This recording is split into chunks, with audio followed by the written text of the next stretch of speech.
some general thoughts about the first half for this club. I mean, you can't predict injuries. They battled adversity pretty well. Would you agree? Yeah, they battled it incredibly well. But I think it's a plight of a small market club. You're not as deep as clubs that might be found in New York or Los Angeles or some of the other big markets.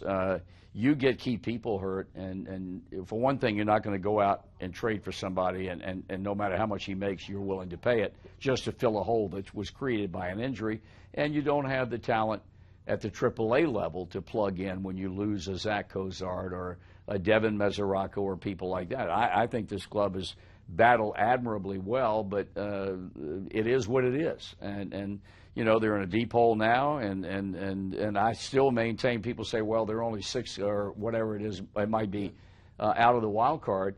But what people don't understand is you've got 4 or 5 clubs you've got to climb over in order to challenge the 2 teams that might be sitting atop the wild card standings. That in and of itself is the toughest thing to do.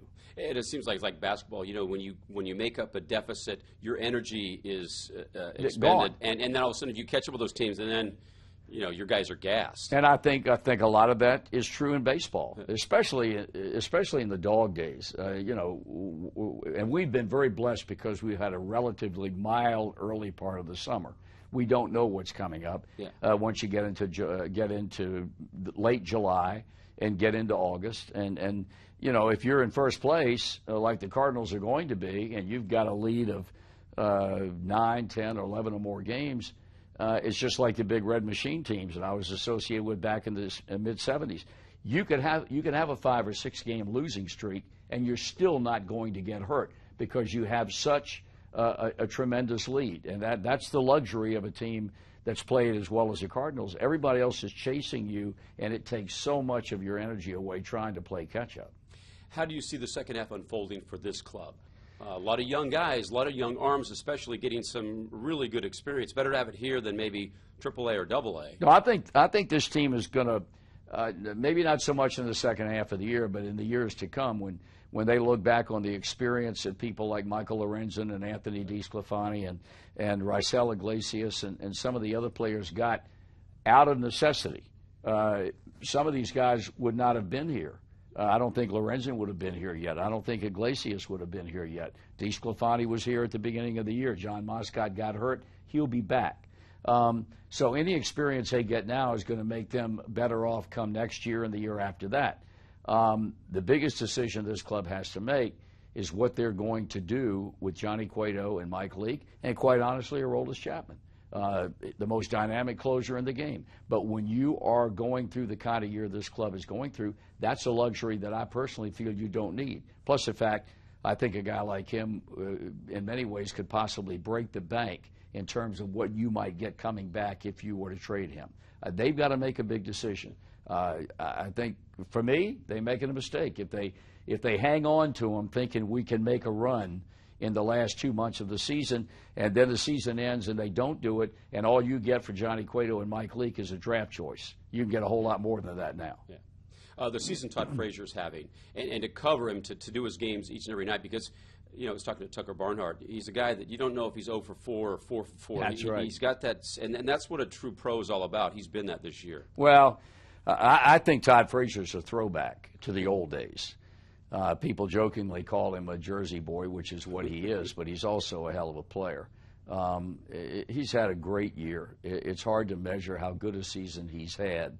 And people overlook his defensive play because of the great offensive year he's had. He's a fine all-around player who can do an awful lot of things.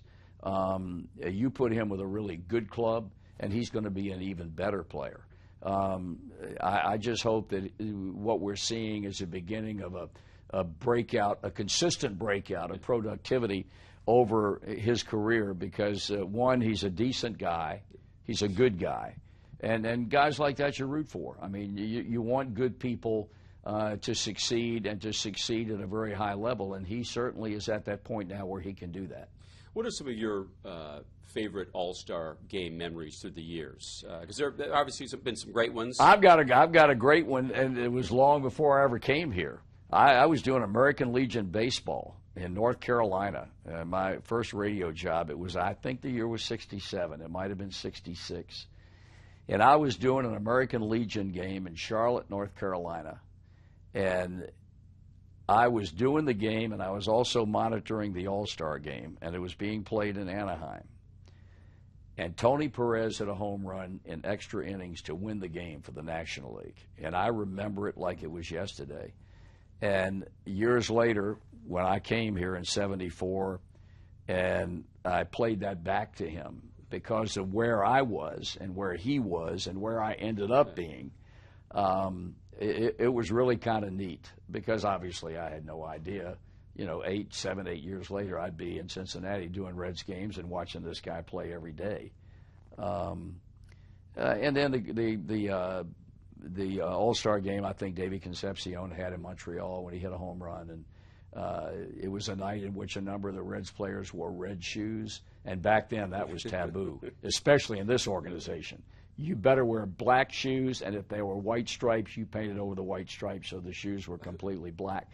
And the All-Star game was like a coming-out party for those guys because for one night, they could pretty much do what they wanted to do, and they let people know that they were Cincinnati Reds, but they also were going to wear red shoes. And what do you make of the current format where it decides a pretty important thing for baseball? Home field in the World Series, it's an exhibition game voted on by fans. We've seen some discrepancies this year. No kidding. I personally feel that baseball makes a big deal out of it.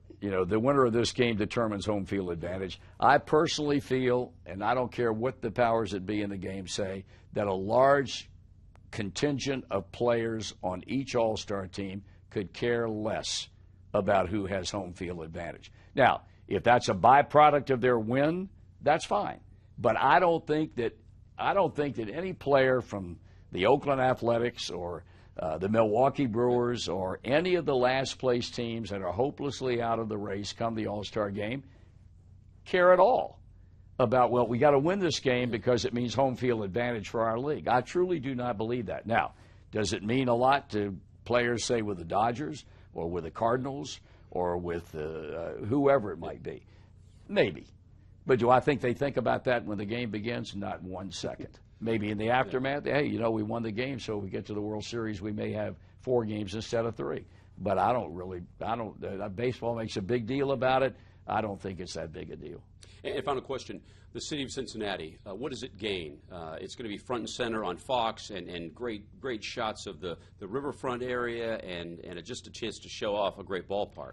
Not only a great ballpark, a great city. I personally think that an All-Star game is about the city that it's being played in more so than the ballpark it's being played in. Not so, and I know that Fox will make this ballpark look exactly as it is, and that is a heck of a good ballpark, a fan-friendly ballpark. But I think a lot will be done to give people across the country as much of a flavor of the city of Cincinnati as a network can do. And I think they'll do that. I have no fear at all. I mean, the All-Star game has come so far from the way it was when it was here in 1988. We had no home run derby then. We had no futures game. We had no celebrity game. It was show up, you're there for 2 to 3 days, and then you go home, and it's over with. It's a big deal now. And I think when you're fortunate enough to be host to an All-Star game as the Reds and the ballpark and the city of Cincinnati is, I just think it's a wonderful thing, not to mention the shot in the arm that the economy will enjoy because of people coming in from all points of the compass. Great. Appreciate it. My pleasure.